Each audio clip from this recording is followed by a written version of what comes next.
Livre de Ruth, chapitre 1er. Premier paragraphe, versets 1 et 2. Et il arriva, dans les jours où les juges jugeaient, qu'il y eut une famine dans le pays. Et un homme s'en alla de Bethléem de Juda pour séjourner au champ de Moab, lui et sa femme et ses 2 fils. Et le nom de l'homme était Élimélec, et le nom de sa femme Naomi. Et les noms de ses 2 fils, Machlon et Kilion, Éphratiens de Bethléem de Juda.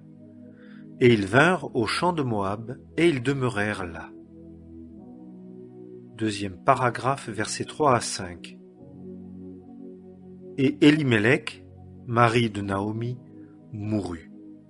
Et elle resta avec ses 2 fils. Et ils prirent des femmes moabites. Le nom de l'une était Orpa, et le nom de la seconde, Ruth. Et ils habitèrent là environ 10 ans. Et Machlon et Kilion, eux 2 aussi, moururent. Et la femme resta privée de ses 2 enfants et de son mari. Troisième paragraphe, versets 6 à 14. Et elle se leva, elle et ses belles-filles, et s'en revint des champs de Moab, car elle avait entendu dire, au pays de Moab, que l'Éternel avait visité son peuple pour leur donner du pain.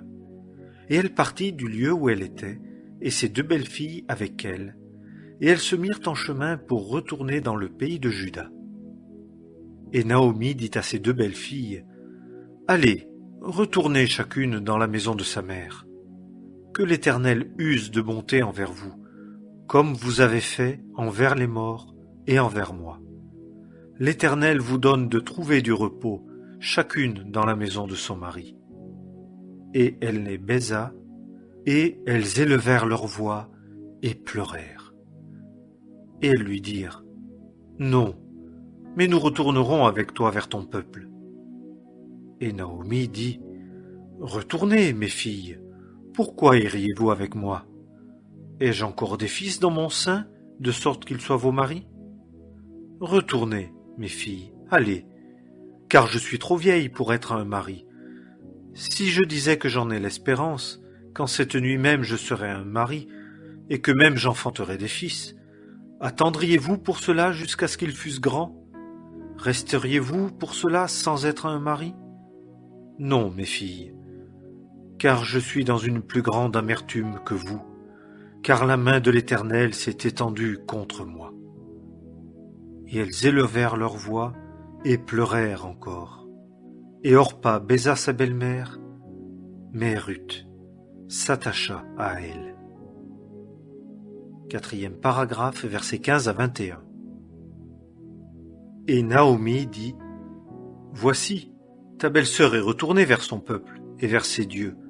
Retourne-t'en après ta belle-sœur. » Et Ruth dit, « Ne me prie pas de te laisser aller pour que je m'en retourne d'avec toi, car où tu iras, j'irai, et où tu demeureras, je demeurerai. Ton peuple sera mon peuple, et ton Dieu sera mon Dieu. Là où tu mourras, je mourrai et j'y serai enterré. Ainsi me fasse l'Éternel, et ainsi il y ajoute, si la mort seule ne me sépare de toi. » Et Naomi vit qu'elle était résolue d'aller avec elle, et elle cessa de lui parler. Et elles marchèrent les 2 jusqu'à ce qu'elles arrivèrent à Bethléem. Et il arriva que, comme elles entraient dans Bethléem, toute la ville s'émut à leur sujet. Et les femmes disaient, « Est-ce là Naomi ?» Et elle leur dit, « Ne m'appelez pas Naomi, appelez-moi Mara, car le Tout-Puissant m'a rempli d'amertume. Je m'en allais combler, et l'Éternel me ramène à vide. Pourquoi m'appelez-vous Naomi, quand l'Éternel m'a abattu et que le Tout-Puissant m'a affligé? » Cinquième paragraphe, verset 22. Ainsi Naomi revint, et avec elle Ruth, la Moabite, sa belle-fille, qui était venue des champs de Moab. Et elles vinrent à Bethléem au commencement de la moisson des orges. Livre de Ruth, chapitre 2. Premier paragraphe, versets 1 à 3. Et Naomi avait un ami de son mari, homme puissant et riche, de la famille d'Élimélec, et son nom était Boaz. Et Ruth, la Moabite, dit à Naomi, « Je te prie, j'irai au champ et je glanerai parmi les épis à la suite de celui aux yeux duquel je trouverai grâce. » Et elle lui dit, « Va, ma fille. » Et elle s'en alla et entra et glana dans un champ après les moissonneurs. Et il se rencontra fortuitement que c'était la portion de champ de Boaz, qui était de la famille d'Élimélec. Deuxième paragraphe, versets 4 à 7. Et voici, Boaz vint de Bethléem, et il dit au moissonneur, « L'Éternel soit avec vous. » Et ils lui dirent, « L'Éternel te bénisse. » Et Boaz dit à son serviteur qui était établi sur les moissonneurs, « À qui est cette jeune femme ?»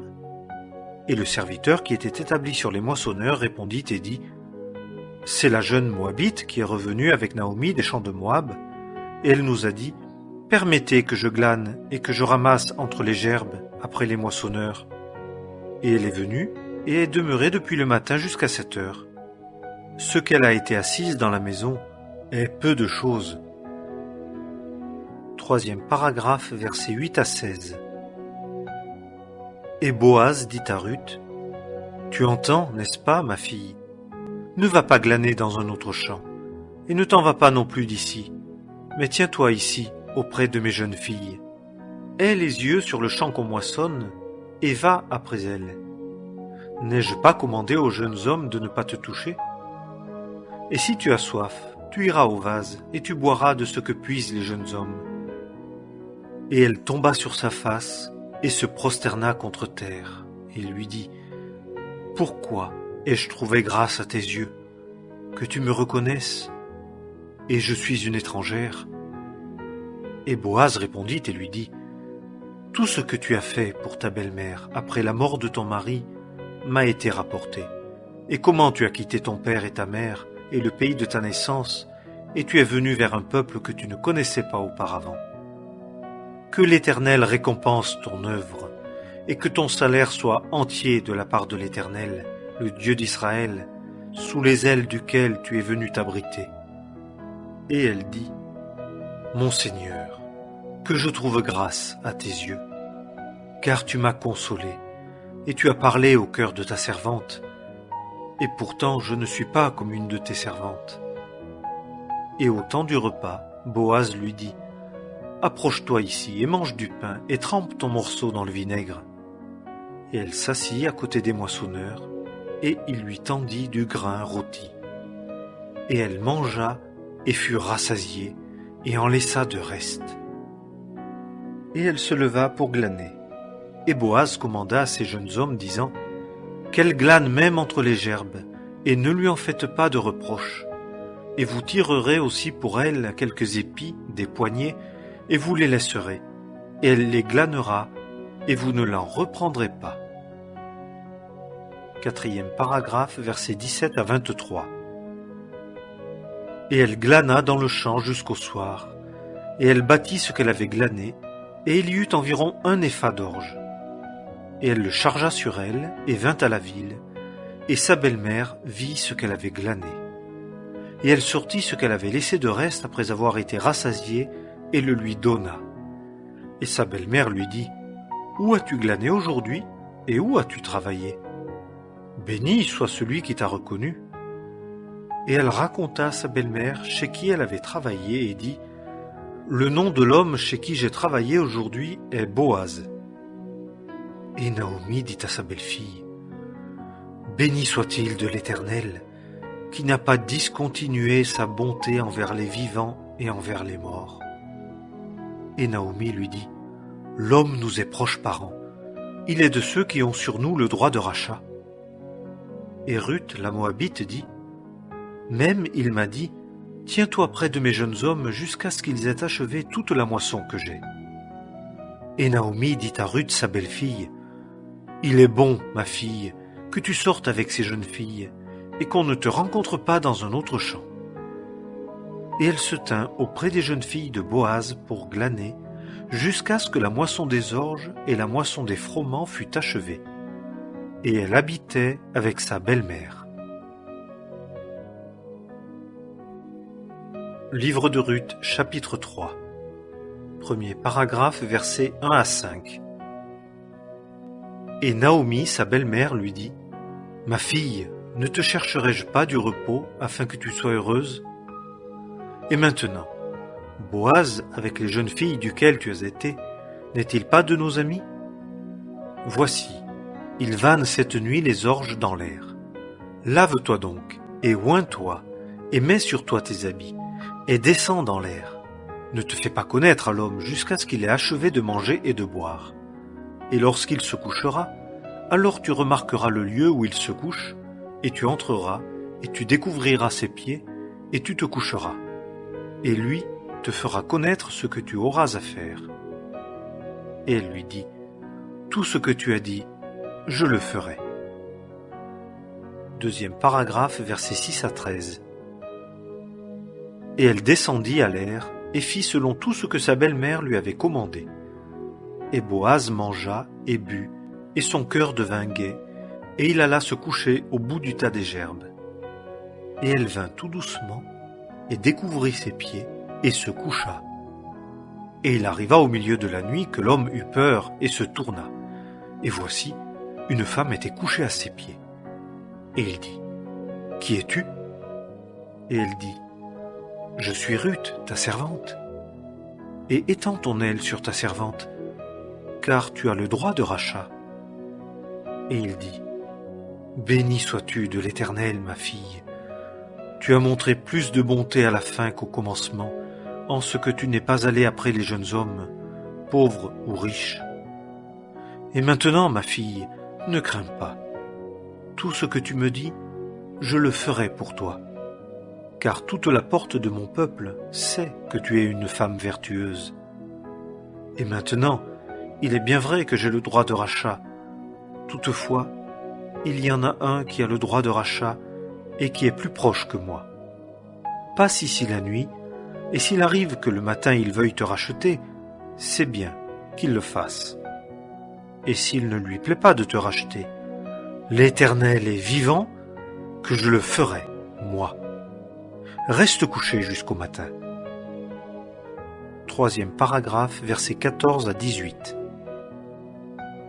Et elle resta couchée là à ses pieds jusqu'au matin, et elle se leva avant qu'on pût se reconnaître l'un l'autre.